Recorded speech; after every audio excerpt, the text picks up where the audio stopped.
Hey, what's up, guys? I'm in a bunch of sewing groups, and this was posted today. I was tagged into this, and we'll just kind of go over this. I started typing stuff out several times. It's a lot to type, so I'm just going to make a video instead, and we will address some things. This will be applicable to guys in the group, and it will be applicable to other guys who just think they want a sewing machine or whatever.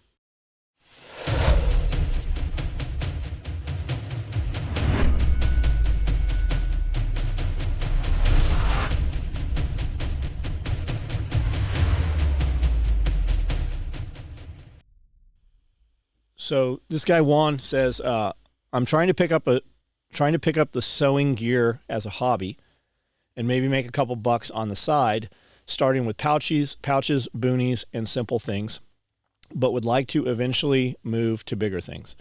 With a budget of $300 to $400, what equipment would y'all recommend for a beginner who has only done things by hand thus far?" And then I'm going to read the comments and I'm going to react to each of these. Sorry, guys, I just ate ribs and I'm all gacked up.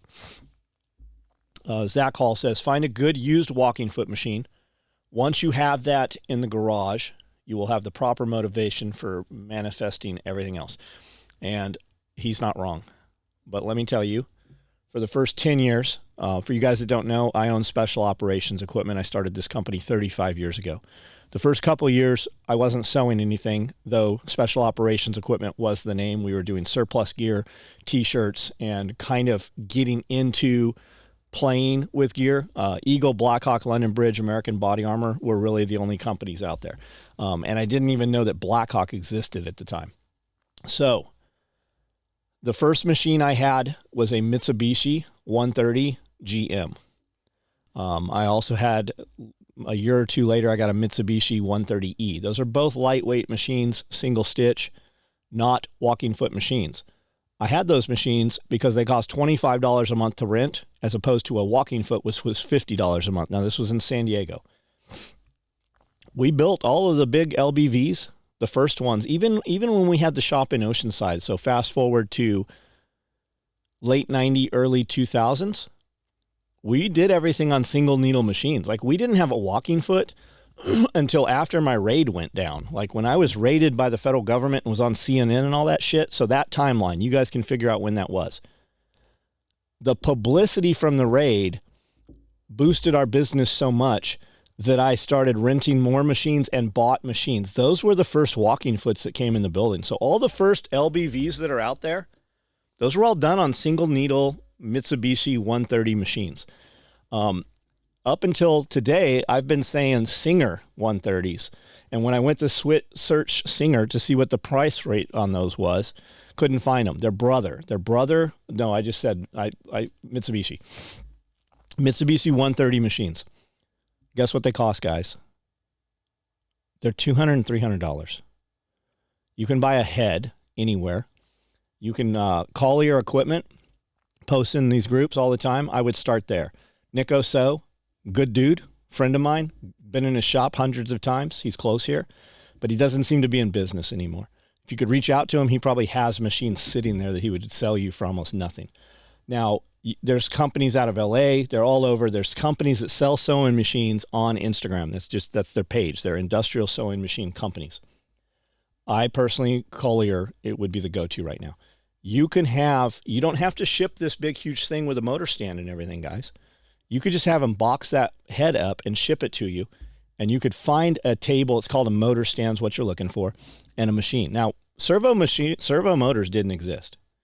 All you guys, servo motor, we put new girls on servo machines. We turn it's a potentiometer rheostat. We turn the speed way down. Basically, I think it limits the voltage. We put her on a machine. She's never sewn. And then in a couple of weeks, we turn it up a little. She doesn't even realize that it happened. When I started sewing, nobody taught me how to sew. The internet didn't exist. Literally did not fucking exist. All we had was the normal clutch motor. It was like when you were a little kid. I'll bet some of these young men have never even driven a fucking manual transmission. Learning to drive, right? It's a trip talking to people right now. Like, when I got my first motorcycle, I bought it from Auto Shop in the 8th grade. It was a Honda XL 175. Paid $75 for it. Didn't know how to start it. Never kick-started a motorcycle in my life. Started it, pushed it, kind of got it going, got to the end of the hill, stalled out, and out of necessity, got it started again and rode it all the way home, 2 miles. And the motorcycle blew up. Got it home, come to find out there's no oil plug. There's no oil in the motor. So it takes 2 miles to blow up a Honda XL 175 motor when you have no oil in it. Went and got a Chilton Climber, whatever, manual at the motorcycle shop. And my mom and I rebuilt that motor. Had to do the heads and timing chain and all the shit. My point is, out of necessity, I taught myself how to ride that motorcycle. I rode around for 2 weeks in first and second gear and would stall out going up hills. And then I'd turn around and coast down and make another run at it until I finally figured out how to shift. Nobody taught me that shit. You guys have literally the answer to every question you could possibly ask right now in the palm of your hands on that cell phone. So, lightweight machine, it's way less forgiving. We use walking foots, like I'm talking 206 consos, right? And then I have every equivalent of them. I've got Singer, Nakajima, High Lead, Pfaff, Seiko. I mean, you name the brand, it's sitting in here. They're mostly equivalent to a Conso 206. Same bobbin carrier, same hook. The consumable parts are the same. Now we use these bigger Jukis, these 1508s. It's all we buy, that or even bigger now, because they are more forgivable. They're more forgiving. When you're sewing through thicker material with a lightweight machine, the needle goes up and down through the needle plate. And what happens when you hit that bulk of material, the needle hits that needle plate, bends, shatters, puts a needle in your eye, in your face. It's really quite remarkable that we don't wear eye protection in the sewing industry. I'm guilty of it myself. I have also pulled several pieces of needle out of my face and thought, man, I'm really lucky that wasn't in my eye. But that's what happens. And when that happens, it shatters that needle, jams that needle bar up in there, and knocks that entire machine out of time. We used to take a head, and I spent the first 2 years of my career doing this, driving to Mexico, 45 minutes with a broken 130 sewing machine head to get them to fix it. They would tune it up down in Tijuana, in Rosarito, or Tijuana there, and we'd bring it, and miraculously it would sew there. But as soon as you got it home, 45 minutes, put it back on the motor stand, it didn't sew for you. So just out of trial and error. Also, when you start burring thread and thread starts cutting, or that needle plate gets a burr in it, everybody wants to put new parts in. That's really the way to do it, but we were poor. Like, I was renting a machine because it was $25 and not $50, and the guy you rented it from, he definitely wasn't putting new parts in that machine.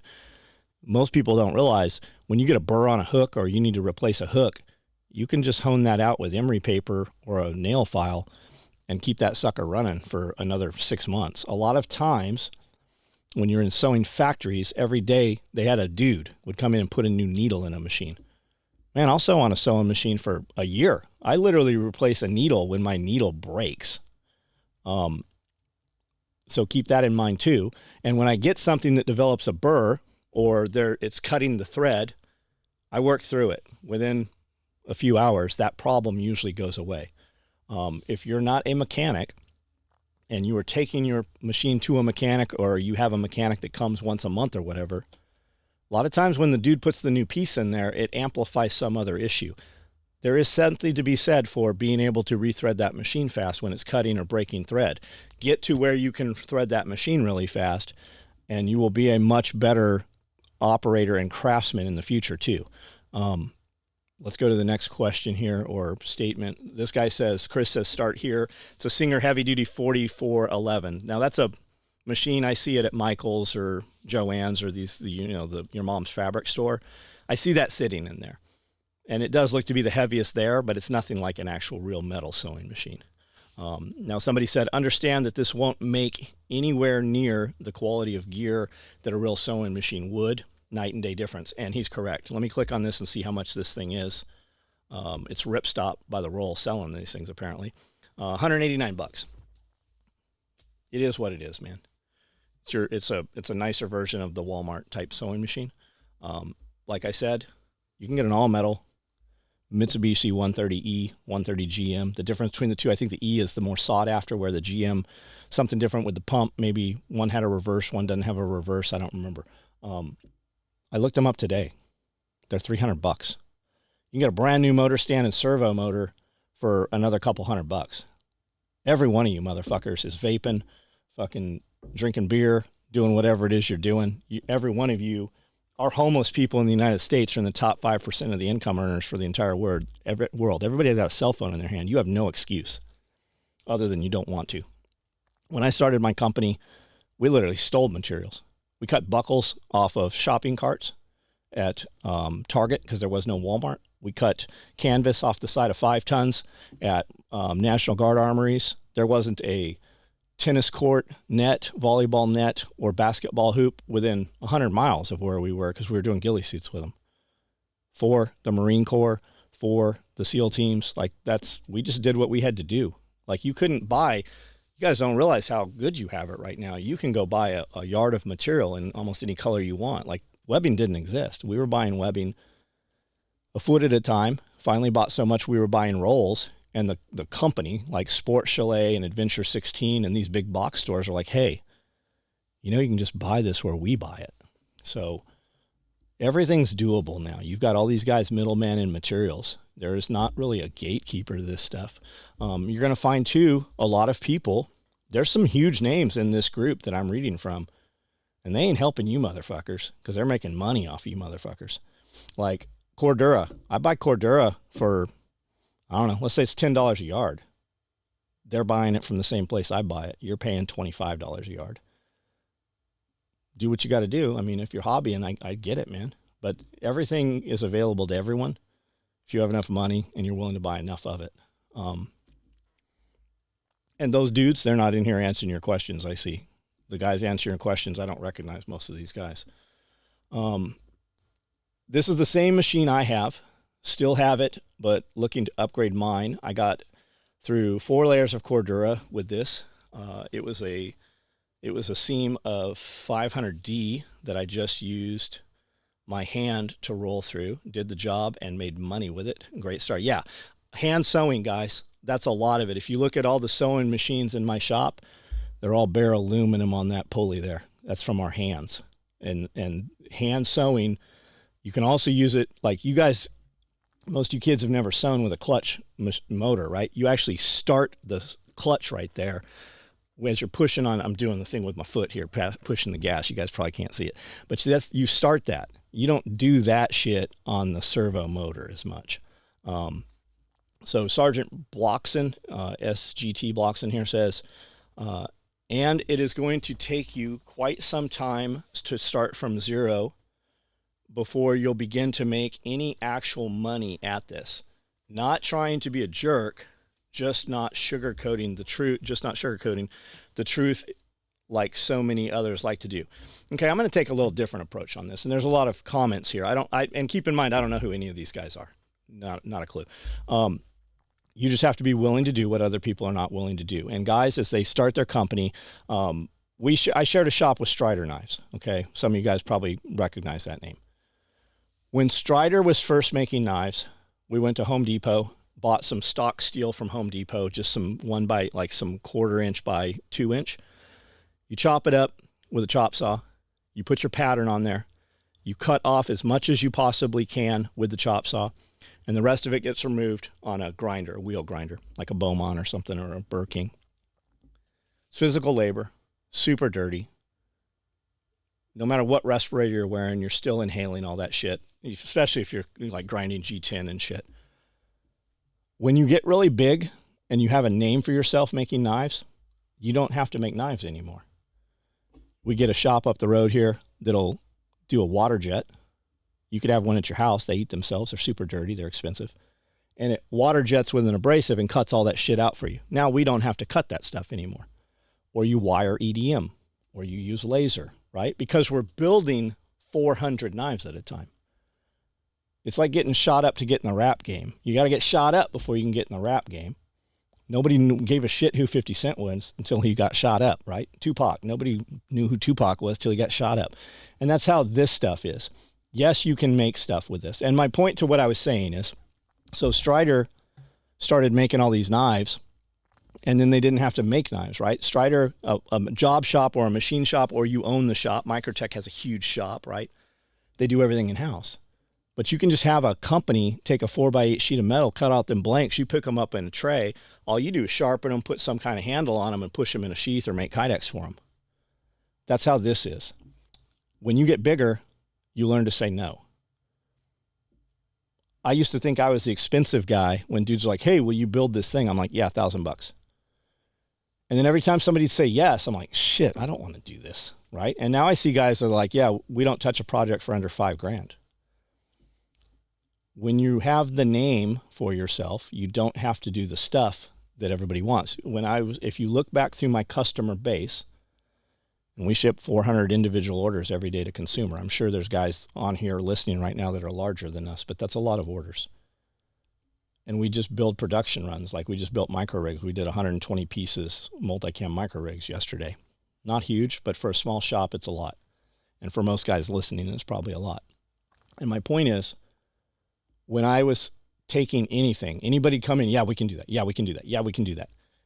You will notice through the history of your business, especially starting out, you will have those dudes that always want something that doesn't exist. There's a reason it doesn't exist usually. It's because there's not a market for it.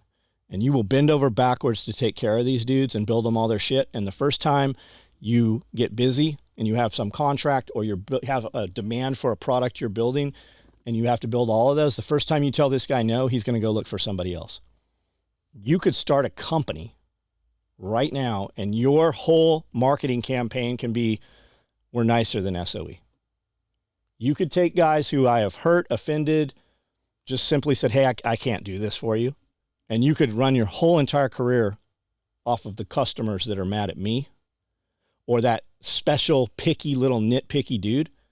As long as you're willing to say yes, you can make money. And they'll have this perception that because you're new, your time isn't worth as much. You have that perception as well.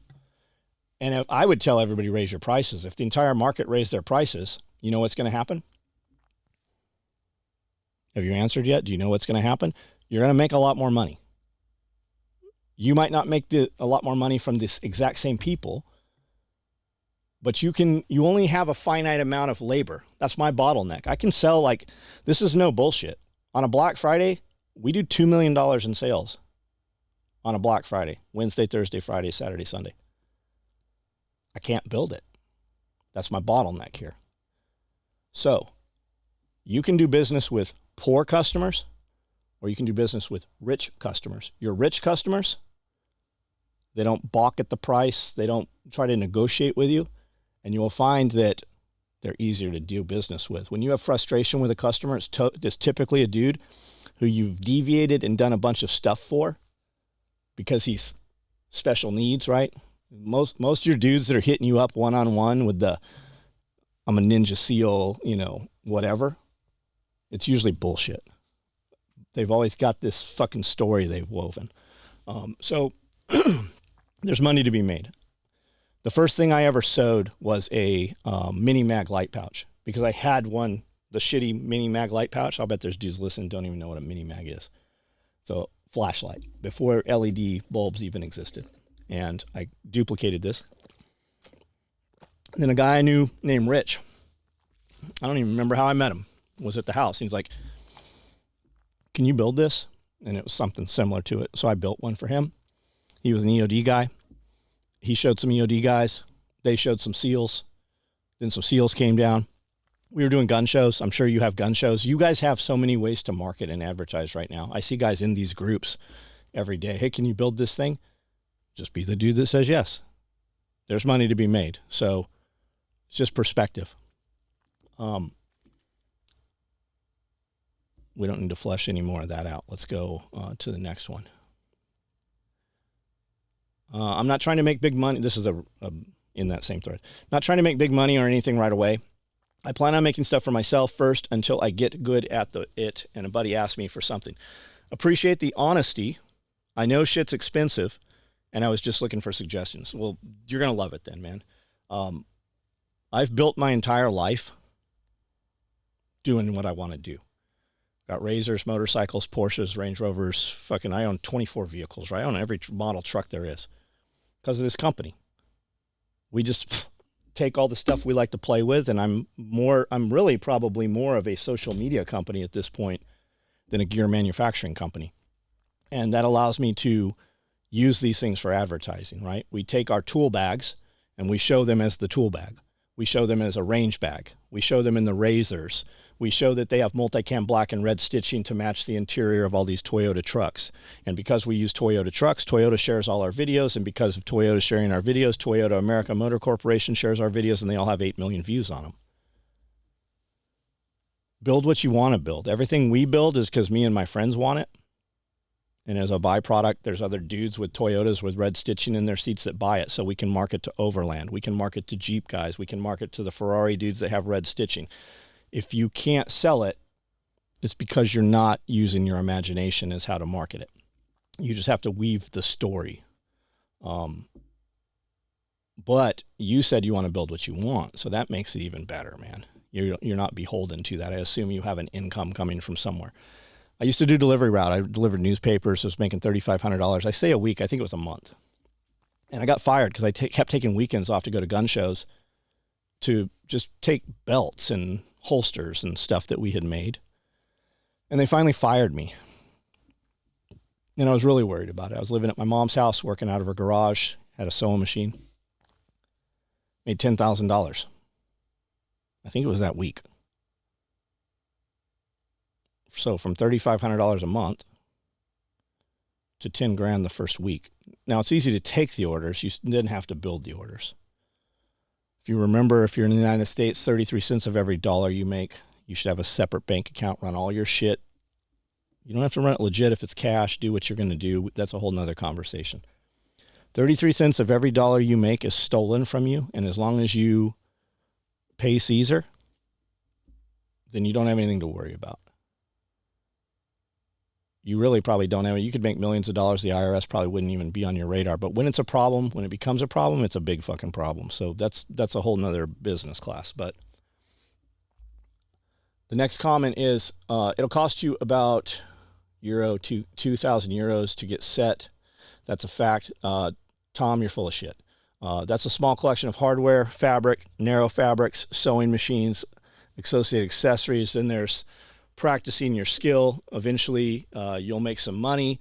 Obviously, have to juggle the features about. On the flip side, if you've got time to play and you want to start something, why not? Okay, now, let me throttle back just a little bit. You're full of shit. You're still full of shit, though. I started with a rented sewing machine for $25. I don't know that you could even rent a sewing machine, but we know, let's say you can get it for a couple $100. You don't got to go buy all this material. You don't have to buy rolls of webbing. Just go get you some shit. Look up surplus, look up military surplus, look up textile. Do it on Marketplace. Look up surplus military. A lot of times surplus military places will have webbing. It might not be the webbing you want, but you'll get started. Now, as far as you have to get your skill good, my point was I built a really terrible Mini-Mag flashlight pouch. A dude saw it, and I built something else really terrible for him. And within a couple of days, I was building some really terrible shit for some guys that said they were Navy SEALs. And they were. And I built stuff that held together just because it had a lot of thread. I didn't read a parachute manual.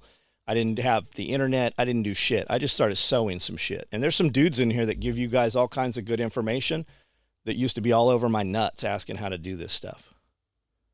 We just sewed shit. Every bit of it's still together today.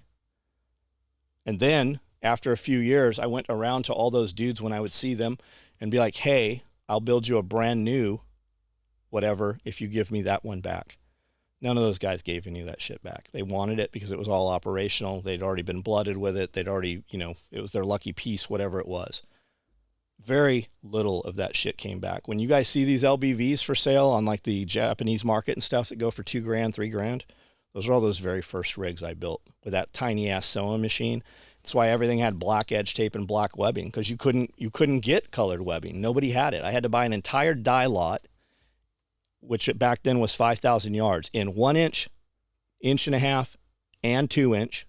And then if I wanted edge tape, that's a fourth product I had to buy 5,000 yards of. And then if I wanted matching hook and loop or Velcro, that was 1 inch, 1.5 inch, and 2-inch on loop and hook. That's why all my shit, they call it OGSOE, all the OD black, because you couldn't go buy it. And I couldn't afford, 60 grand at the time to buy the dye lots to have the colors made. So don't listen to these dudes telling you can't do this. They probably can't do it, or they're worried that you're going to come in and step foot into their industry, which is usually what it is. This dude replies back, says, I get that. I just need somewhere to start, just like any hobby.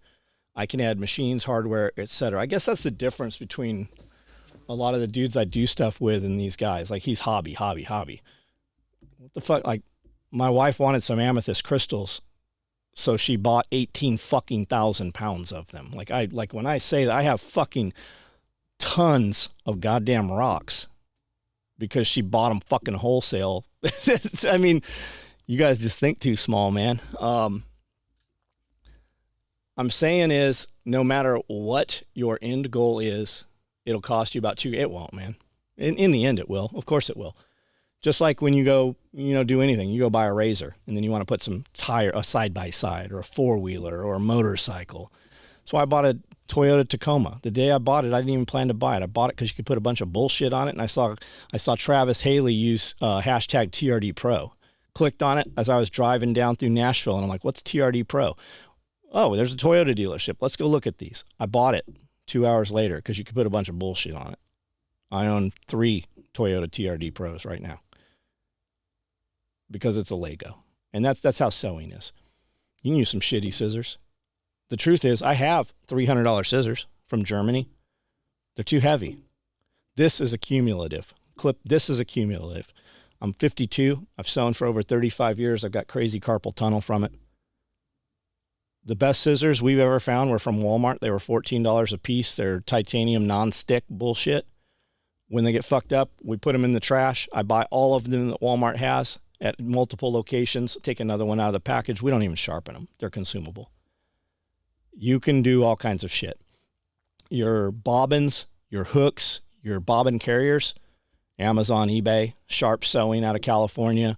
I buy boxes of 100 bobbins for you guys that are, unrolling thread and shit. I don't know how much is on a roll of thread, but thread's fucking miles of thread on a roll of thread, I think. I think a cone of thread's $25. And if you don't want to spend the money and you need the top, use your bobbin thread, all black. Put black thread there, and then use, your matching color on the top. You typically won't see it. You'll see some little dots. There's always ways to do things until you accumulate money. But as soon as you have some cool shit for sale, there are dudes that will buy it. And it doesn't have to be tactical gear. I know we're talking tactical gear. Sewing is sewing for the most part if you're using the same materials. Go build dog leashes. Go build dog collars. Take them to, the crafts fair. Take them to the pet show. Take them to farmer's market, right? People will buy shit. And rich people will pay you more than poor people will. And especially if you will tweak it for them, what will you do for them? Go to 1-800-NameTapes.com and buy a name tape that has their dog's name on it. And now you can charge $25, $30 more because it's customized, right? You're just middleman in it. You're just buying it off the internet, the damn tag, something they could do themselves. People will pay you a lot of money to do something they were too lazy to find out and do themselves. Trying to ball on a budget. You're going to be in for some sticker shock. This is Darren Talbot, one of the dudes that was constantly on my nuts asking about that. He's got a ton of knowledge, very technical. I think he's a smart dude. I don't know. He seems to be a really smart. I have the perception he's a really smart dude. Has a ton of fucking information. You will notice that when you ask a question, he could totally answer it out in 2 seconds, but he'll take 20 sentences and still not give you the answer. Whatever.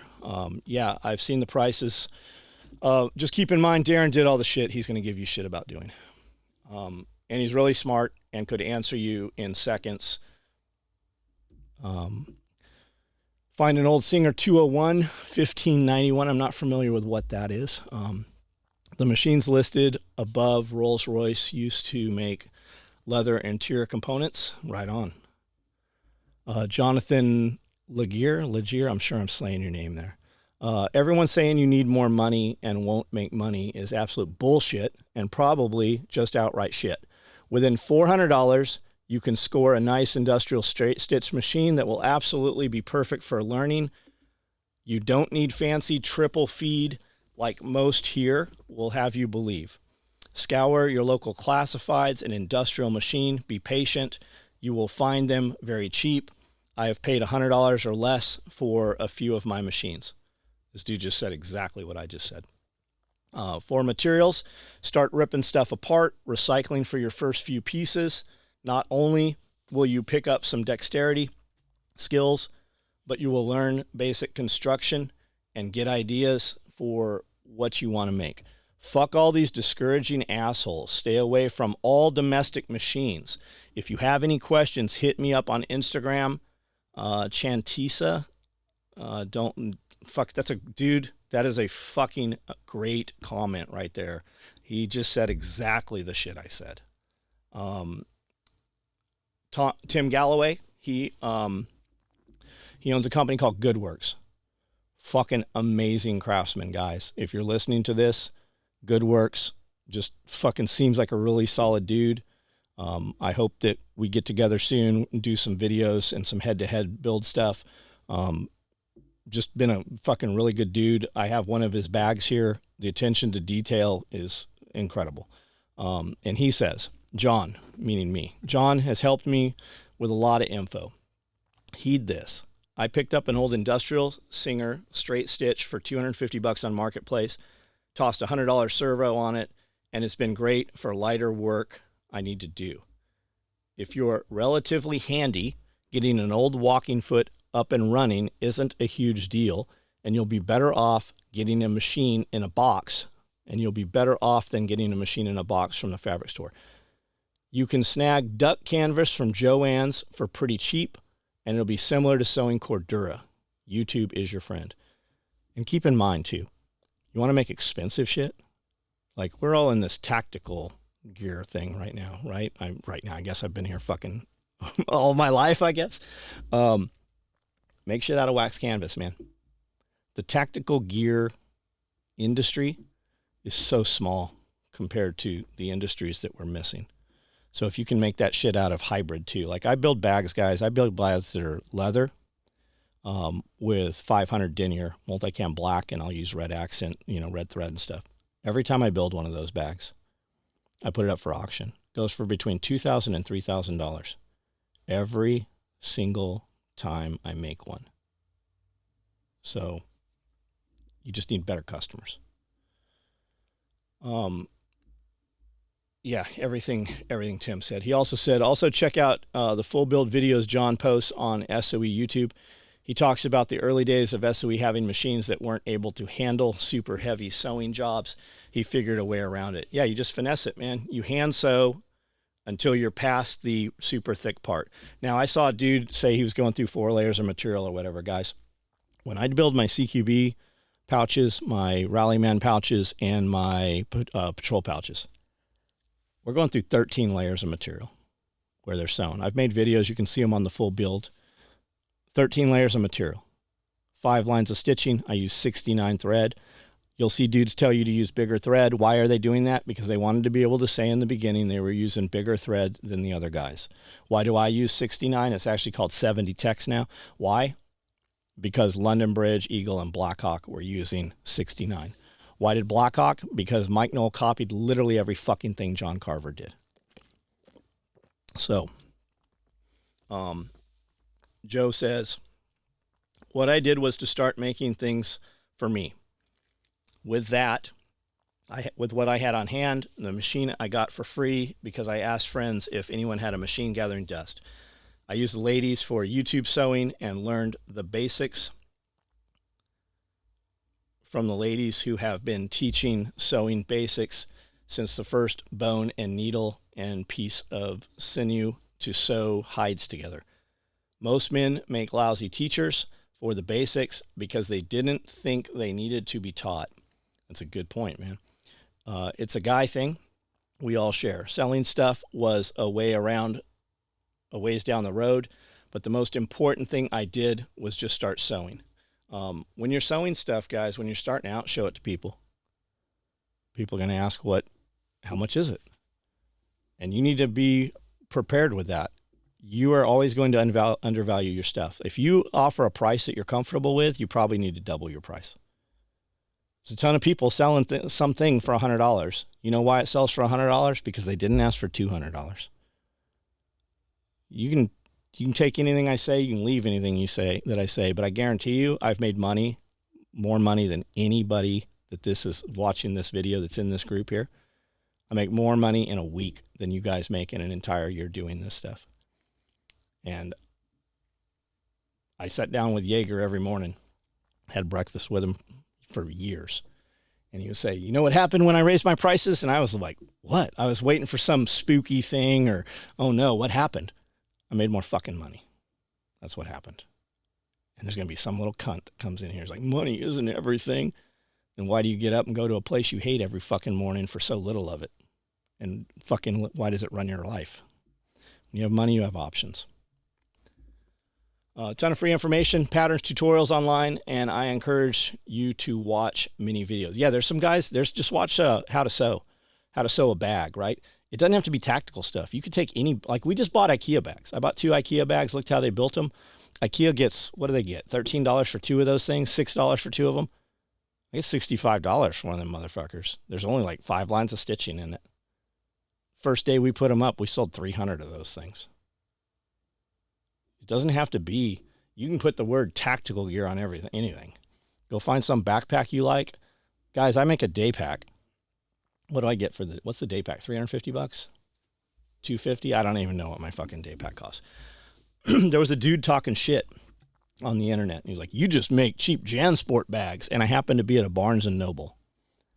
There was a coffee shop in there and I was getting coffee. And I saw they had 2 camouflage JanSport backpacks on clearance for $15. Bought them both. I have a whole video doing this. There's a video on this channel right here of me doing this. And I took those JanSport backpacks and I took one apart and I patterned it. And I added a 1/2 inch around the seam. I added some pals, added bigger zippers, and just beefed it up a little bit, right? I made it out of Cordura instead of that shitty Jan, and put some better shoulder straps on there. And we put those up. I can't even tell you how many we sold. The first time we put it up, we had to build fucking months worth of them. We sold 500 of them the first weekend. We even opened them up for sale. How much is it? $350. Where'd that come from? Came from a $15 clearance JanSport backpack. I turned it inside out, traced around it with a Sharpie, built it, saw where my stretch was, adjusted it a little bit. There's a whole video of me doing it. There's 2 live builds of me building the very first one. All because some dude was talking shit. Like, you can go to Walmart, buy you a wallet, trace the pattern, get your pattern off of there. We used to worry about dudes buying our shit overseas because they were copying our stuff. And then it just dawned on me. I'm like, what do I give a shit? They're paying for it. They're going to copy it anyways. Go buy surplus stuff. Copy that. Get in these groups. There's thousands of gear groups of guys just selling used gear. Buy that shit. Cut it apart. Cut apart SOE gear. I don't give a fuck. You're going to do it anyway, so might as well not be mad about you doing it. At least it's my shit you're copying. Everybody wants to try to hold you down somehow. Always thread your machine with the needle bar in the up position. You'll figure out why that's important. Welcome to the slippery slope. That's some good info, Joe. Good post, man. Esteban, Singer, heavy-duty machine. You get at Walmart. I will have mine. I still have mine and can purchase through. Yeah, that gray machine we were talking about. I've seen those at Walmart too. This isn't exactly what you asked for, but might come in handy. I wrote it for beginners. Please keep in mind, I am a gear maker and not a writer. Brent, I'll have to check that out. That's cool, man. Somebody says, get an old, cheap, and metal domestic machine from a yard sale. Yeah, you can get grandma. Like, I've been buying some old Singers, like those real pretty black lacquer ones with the treadle and shit on them. We do a thing here called Self-Reliance Festival. We teach people how to be self-reliant in business, in life, how to remove yourself from the systems, not rely on the systems. And there's a lady that comes here, and she travels all over the world. She does sewing machine, like museums and shit. And she was here presenting on how to, I don't even know what she was. We have so many people, I don't even know all the people that come to the events. She was something with sewing or quilting or something. And she was checking out. I had just bought, how many of those machines did I buy? I don't remember, a dozen. I bought a dozen old time machines because I'm going to put them on a wall and backlight them, make LED just for, a space in the museum upstairs. But there's people still sewing gear. I see it all the time on those old 100-year-old machines that you turn by hand or with a treadle. Not ideal for what we do, but they did it. Keep in mind too, all the guys with you got to have this, you got to have that. All these dudes with laminate materials. It's not lighter, it's actually heavier. Why are they using laminate? Because they can't fucking sew. And I know it just blew somebody's mind. Somebody's really angry right now. If you look at all these companies popping up using laminates because they're cutting everything with laser because they don't have to have human beings. They can program that shit or buy the program. You don't have to hem the edge. You don't have to edge tape the edge on laminate material because your laser seared it. If you look at all these dudes making all the new gear, there's only a couple tacks of stitch in there. They don't have to have skills or craftsmanship to put those rigs together. I was at a technical clothing seminar given at a trade show, and I believe it was the CEO from Arc'teryx. She was saying that you're only a couple years away in technical clothing, mountain climbing gear and shit. There won't be any sewing machine left. Everything is glued together. Everything is cut with laser. Everything is laminated through RF frequency binding. All these guys doing all this shit, you are not going to probably use one of these lightweight machines on this laminate material. It's harder to work with. It's harder to work with the skill, but you don't have to have the skill. You're going to use these big programmable tackers, and they don't have to have skill. They don't have to be able to, like, we didn't have tackers. I still don't have tackers in the building. I've owned all kinds of air-operated machines that would clip threads and tack patterns and do all that shit. Special operations equipment has never put out a piece of product to the consumer that has a bar tack in it. Don't let them sell you that bullshit that you have to have that. Those are gatekeepers.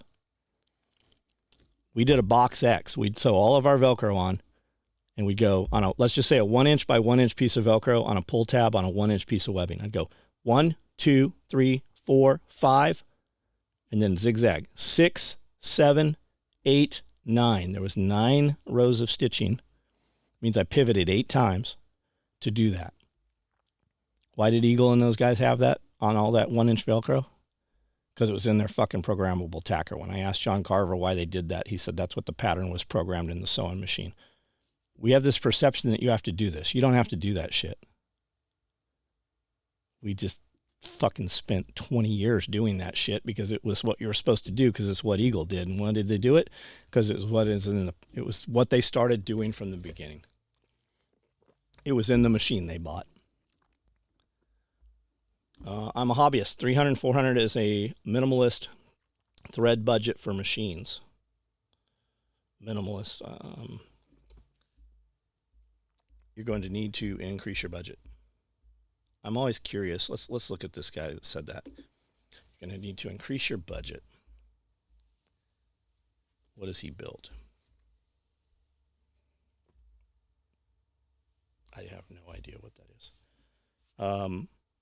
I would have said this is mine. It's not mine. It's something, maybe Eagle. These spring-loaded clips here. So there's, looking at his pictures here, there is not evidence that he has sewn anything. Let's go to his actual profile. Now, he has 0 people following him. He's got some ribbons here like he was in the military. Maybe he was a rigger or something. But always be careful of who you take advice from. I always look for evidence, right? When a dude's telling me that I'm doing whatever in the gym incorrectly, I'm always curious. The first place I start is, what does he look like? Do I want to look like him? Don't take advice from motherfuckers that there's not evidence that they have done what they're giving you advice from. A lot of people on the internet are super fast to just jump on and say some shit. And when you look, there's no advice. It's just that mob mentality. A lot of people don't live out here. They live right here. So be aware of that also. When you find a dude that's willing to help you, just watch what they're doing. Like, I make sew videos. I literally, and I'm not saying watch my shit. I got 4,000 fucking videos. None of our shit's monetized. We don't make no money from that shit. But I show you exactly how to build my shit. There was a leather company, maybe it's Filson Leather. There's some company bought a whole town in Mexico. And there's another company like copying their shit. So they went out and they made a whole video. This is how you build our bag. And that's kind of what I've been doing with my stuff. We did a sew video yesterday on our tool bag light for the Marine Corps birthday made out of Marpat. And I'm like, this is how you build this. Now, if you want to, copy it, go buy yourself a $2,000 machine and, a $1,200 roll of material. And yeah, I can inflate those numbers. Those are the real numbers. But the truth is, you could build that bag that I made yesterday because I used, the actual BDU material, the pants material. You could build that with that Walmart machine. You could build that. Most dudes, though, are going to look at that and be like, yeah, I don't want to do that. I can change the oil in my car, too. I pay a dude. He comes here and changes the oil in all my cars. I can detail my car. I pay a company that comes here, and they spend 2 days here and detail all my vehicles on site here. And while they're here, I can sit on a sewing machine for about 2 hours, and in 2 hours, I can make the money to pay that company that comes here and details all of my cars. Yeah, can you do it? Sure you could. Should you do it? It's all up to you. Just figure out what you want to do. And when you find a dude that helps you, you're going to have some piece that they don't know. Like, I talk to guys that are just starting to sew, been sewing a couple of years, and they've got vendors and manufacturers and stuff that aren't even on my radar. They've got materials like, what do I work with? 1,000 forever. 1,000 denier, Cordura. 500 denier, Cordura. None of that other shit, that X-Pack and all that stuff. Yeah, I know where to buy it, but I mean, that's not even on my radar because I'm busy doing what we do and there's no shortage of what I do. And then I watch some YouTube videos of guys making these bags and stuff, like doing a duffel, like a tote bag kind of thing. I don't even remember who he was. He shows how to tune some sewing machines. And then Adam Savage from the Mythbusters, I watch his shit. He sewed some things. And I watch some of these guys sewing, and even women sewing just stuff, craft stuff. And I'm like, holy shit.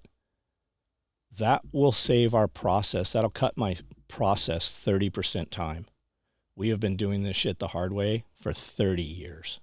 And I'll see some kid doing something on a video, and I'm like, oh my God, I never thought about that. So you can learn something from everybody. And every one of these dudes telling you need more money and all this shit, they could all teach you. They just won't fucking teach you. So you remember that. Remember who helped you. And when somebody asks you, remember the bullshit you caught from all those other guys. Just fucking help somebody when you have some knowledge or some information. And all those other guys, fuck all those other guys. We'll see you guys later. Here, we'll put some of this in.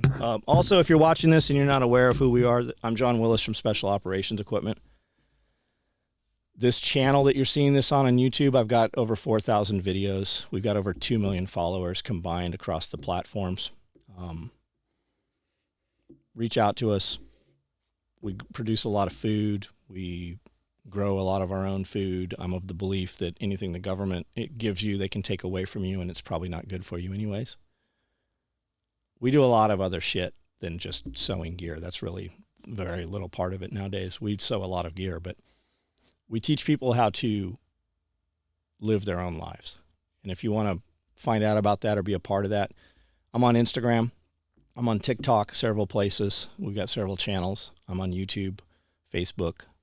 I do a live every night on YouTube at 9 o'clock where I walk around the sewing factory here, show you everything that we made each day, show you what's on the table sewing currently that'll finish tomorrow, and I show you all the gear bins that are in process in line to be sewn.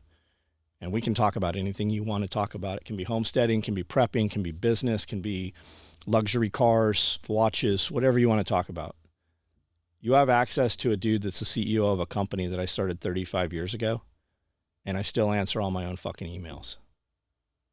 There are no gatekeepers anymore. You can talk to almost anybody you want to talk to now. The difference between people that do shit and people that don't do shit, it's just that they did it. Every one of you dudes, you all got 24 hours in the day. The only difference that sets any of you apart is what you do with your 24 hours.